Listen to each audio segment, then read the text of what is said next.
Hello and welcome. This is TVC News at 7, reaching you live from our headquarters here in Lagos, Nigeria. We'll begin from the nation's capital, where President Muhammadu Buhari has unveiled the newly redesigned naira notes. The denominations redesigned and launched by the president are the 1,000, 500 and 200 naira notes. The ceremony held on Wednesday at the council chambers of the State House, Abuja, preceded the weekly meeting of the Executive Council of the Federation. President Buhari, in his remark, underscored the importance of redesigning the new naira notes, which he says will help the country to address the issue of illicit financial flows, corruption, improve the economy and the value of the Nigerian currency. The president says the currency redesign will also help the Central Bank of Nigeria's monetary policy initiative. While appealing to Nigerians to embrace the new policy to redesign the naira, President Buhari said the first set of currency, which was printed locally by the Nigeria Printing and Minting Company, will prevent counterfeiting of the notes. The CBN Governor, Godwin Emefiele, believes redesigning the banknotes is an effort to improve currency management. He added that previous efforts by the CBN to redesign and reissue new naira notes was resisted by the political class in the country. This is the first time in almost 20 years that Nigeria will redesign its naira notes. A bill seeking to create a national commission for Almajiri education and other out-of-school children has passed second reading in the House of Representatives. This comes on a day an executive bill aiming to amend the Extradition Act was introduced on the floor of the House. National Assembly correspondent Joke Adisa reports. Statistics from the United Nations Education, Scientific and Cultural Organization, UNESCO, pegs the number of out-of-school children in Nigeria to about 20 million. This is as of October 2022. The latest figure is a far-reaching increase from the 10.5 million recorded by UNICEF in 2020. Only this week, former President Olusegun Obasanjo warned that Nigeria was sitting on a keg of gunpowder if it does nothing to reverse the increasing number of out-of-school children. This bill, sponsored by Sokoto legislator Shehu Kakale and 18 others, is to redress the alarming rates of out-of-school children. A bill for an act to establish the National Commission for Almajiri Education and out-of-school children to provide for a multimodal system of education, to tackle the menace of illiteracy, develop skill acquisition. Support and observations came in for the proposed law before it scaled second reading. This bill is a subset of our policy and our belief in education in this 9th Assembly. What we are putting it say these programs will last for the next 10 or 15 years to bridge the gap. It makes sense. But if the commission is going to be established to run like that forever, Mr. Speaker, distinguished honorable colleagues, it will be discriminatory in nature. This bill seeks to provide skills acquisition for not only the Almajiri, but for the out-of-school children, so that they can be out of the street.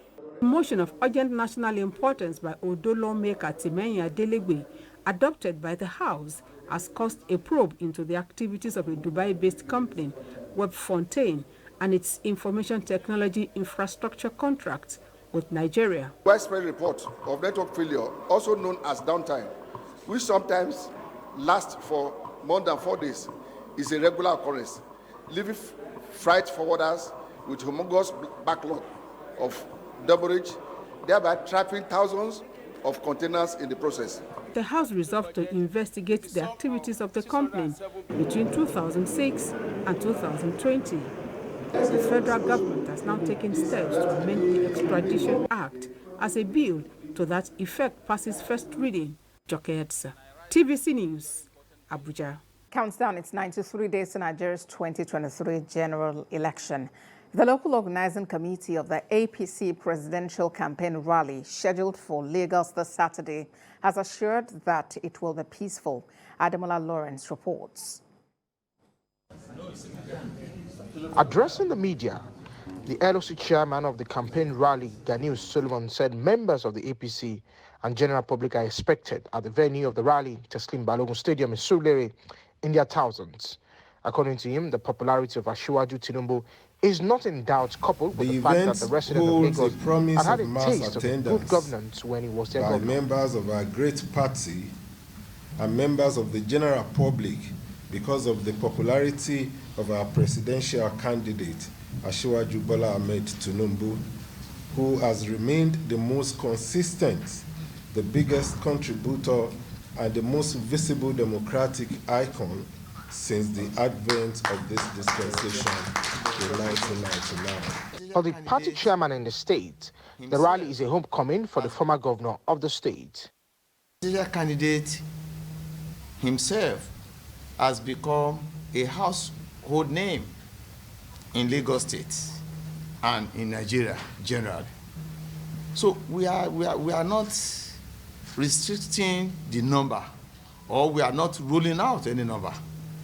I'm sure you gentlemen of the press, you'll be part of the people that will want to come and give a rousing homecoming to our presidential candidate. And we can assure you, you will see the number of people without being coerced. Turning up for Asiwaju Bola Ahmed Tinubu. Because in his words, the national youth leader of APC says victory for Asiwaju is a victory for Lagos. Turning up for Asiwaju Bola Ahmed Tinubu, because this is his base, and Lagos, were the host of the presidency that is coming. A victory for Asiwaju is a victory for the people of Lagos. And so, like distinguished Senator Solomon said earlier, the people of Lagos are going to turn out in their thousands to come and stand up for their own, in their millions, to come and stand up for their own, to ensure that we can show to the whole world that Lagos is, for Asiwaju, clean, top to bottom. The party boasts that the event will be carnival-like, explaining that it will give an opportunity for APC presidential candidate Asiwaju Bola Ahmed Tinubu to address the people on his manifesto aptly tagged Renewed Hope. Ademola Lawrence, TVC News, Lagos. The new Nigeria People's Party has promised adequate security of lives and property if its presidential candidate, Rabiu Kwankwaso, is elected in 2023. It also expressed confidence in the capacity of its Ogun State governorship candidate, Oluwafemi Oguntoyinbo, to reposition the state if voted into power. Chairman of the party in Ogun State, Ogini Olakwose, gave the assurance at a program in Abeokuta, the state capital. He lamented the high rate of kidnappings and other forms of insecurity, noting that the party has what it takes to take the country and Ogun State out of the woods.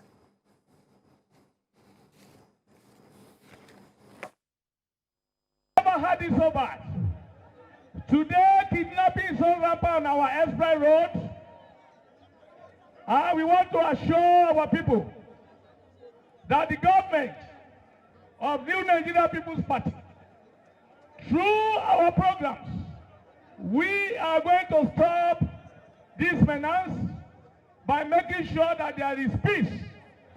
Nothing will happen. You will be able to sleep closing your two eyes. The women will no longer sit at home. There's going to be an inclusive government. This is the time for 50-50. There is no time for 70-30% again. We are going to do this